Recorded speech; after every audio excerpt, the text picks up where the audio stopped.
L'EHPAD Manon-des-Sources a connu depuis de nombreuses années des épisodes Cévenol qui nous ont entraîné des inondations d'eau pluviale. On y a répondu de façon ponctuelle au fil du temps avec l'installation de pompes, de drains, des évacuations diverses. Mais on n'avait pas vraiment de procédure formalisée. Et grâce à l'enquête de l'Amiam, nous avons pu prendre conscience qu'il nous manquait une procédure justement pour répondre d'une façon professionnelle, d'une façon cartésienne au risque.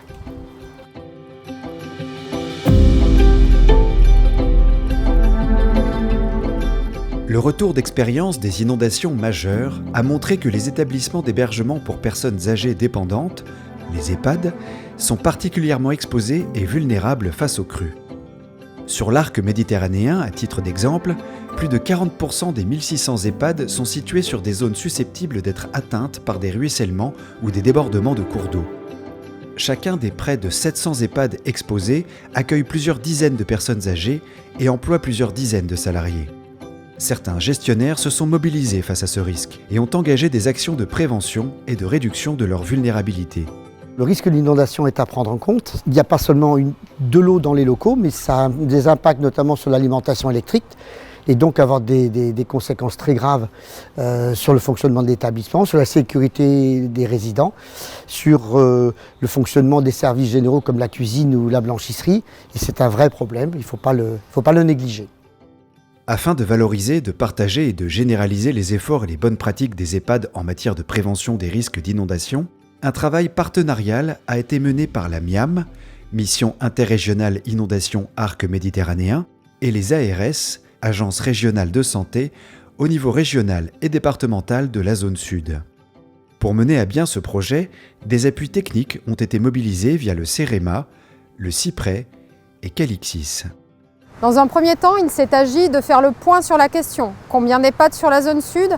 Combien sont exposés au risque inondation? Avec quelle intensité? Et ont-ils déjà vécu des inondations par le passé impactantes?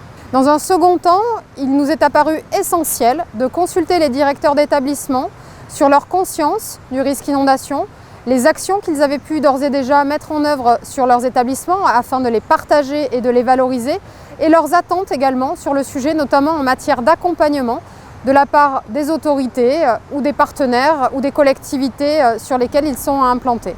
Nous avons voulu également mettre à leur service un outil numérique qui permet facilement leur géolocalisation et le croisement de leur position avec toutes les données que nous pouvons avoir en matière de connaissance de l'aléa inondation. Enfin, afin de permettre une démarche volontaire à leur niveau, a été développé un cahier d'auto-évaluation qui leur permet de mener en leur sein avec leurs équipes un diagnostic simplifié permettant de mettre en avant les facteurs de vulnérabilité, mais aussi et surtout les actions pour y remédier. L'intérêt du travail qui a été fait en collaboration avec la MIAM, c'est de proposer à toutes les ARS un outil homogène de diagnostic et d'identification du risque dans les EHPAD. Cet outil, en tout cas au niveau de l'ARS PACA, va nous permettre d'élaborer une stratégie de diffusion de cet outil et de mise en pratique de cet outil. L'objectif étant très clairement que tous les EHPAD mettent en œuvre cet autodiagnostic pour identifier leur positionnement par rapport à ce risque et identifier les travaux à faire pour mieux gérer ce risque d'inondation. Au-delà d'un appui technique classique pour ce type d'études, nous avons également fait appel à un ergonome afin de bénéficier de son regard critique sur l'utilisation facile et la compréhension aisée des outils que nous avons développés. Les connaissances ainsi acquises et les outils réalisés constituent le point de départ d'une démarche globale et pérenne d'accompagnement des EHPAD pour réduire leur vulnérabilité et augmenter leur résilience face aux inondations.